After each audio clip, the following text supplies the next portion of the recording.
Earlier this year, as we commemorated the 80th anniversary of D-Day, the Queen and I had the enormous privilege of meeting once again the remarkable veterans of that very special generation who gave of themselves so courageously on behalf of us all. Listening to these once young servicemen and women touched us deeply as they spoke of their comrades drawn from across the Commonwealth, who never returned and who now rest peacefully where they made the ultimate sacrifice. Their example of service and selflessness continues to inspire across the generations. During previous commemorations, we were able to console ourselves with the thought that these tragic events seldom happen in the modern era. But on this Christmas Day, we cannot help but think of those for whom the devastating effects of conflict in the Middle East, in Central Europe, in Africa, and elsewhere pose a daily threat to so many people's lives and livelihoods. We also think of the humanitarian organizations working tirelessly to bring vital relief. After all, the Gospels speak so vividly of conflict and teach the values with which we can overcome it. The example that Jesus gave us is timeless and universal. It is to enter the world of those who suffer, to make a difference to their lives, and so bring hope where there is despair. As the famous Christmas carol, once in Royal David's City, reminds us, our Savior Holy came down to earth from heaven, lived among the poor and mean and lowly, and transformed the lives of those he met through God's redeeming love. That is the heart of the Nativity story, and we can hear its beat in the belief of all the great faiths in the love and mercy of God in times of joy and of suffering, calling us to bring light where there is darkness. All of us go through some form of suffering at some stage in our life, be it mental or physical. The degree to which we help one another and draw support from each other, be we people of faith or of none, is a measure of our civilization as nations.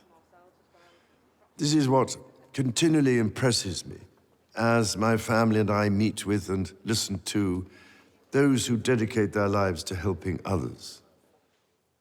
I am speaking to you today from the chapel of the former Middlesex Hospital in London, now itself a vibrant community space, and thinking especially of the many thousands of professionals and volunteers here in the United Kingdom and across the Commonwealth who, with their skills and out of the goodness of their heart, care for others, often at some cost to themselves.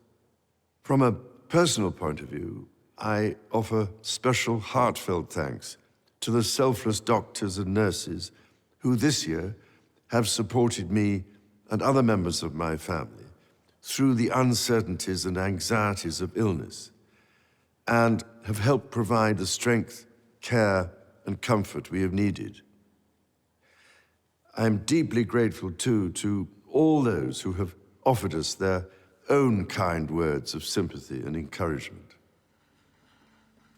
On our recent visit to the South Pacific to attend the Commonwealth Summit, I was reminded constantly of the strength which institutions, as well as individuals, can draw from one another, and of how diversity of culture, ethnicity, and faith provides strength, not weakness.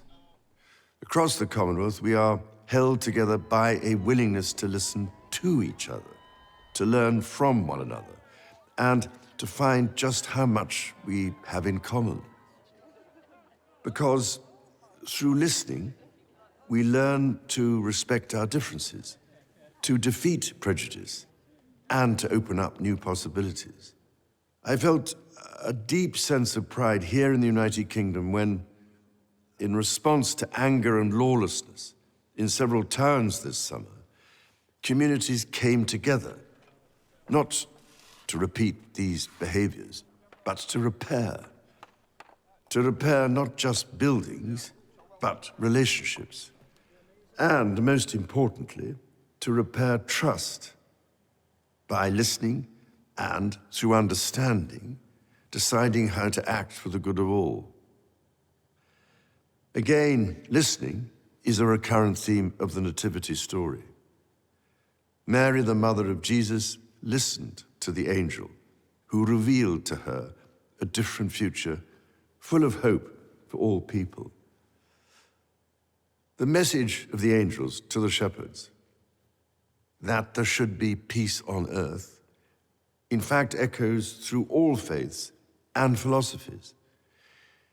It rings true to this day for people of goodwill across the world.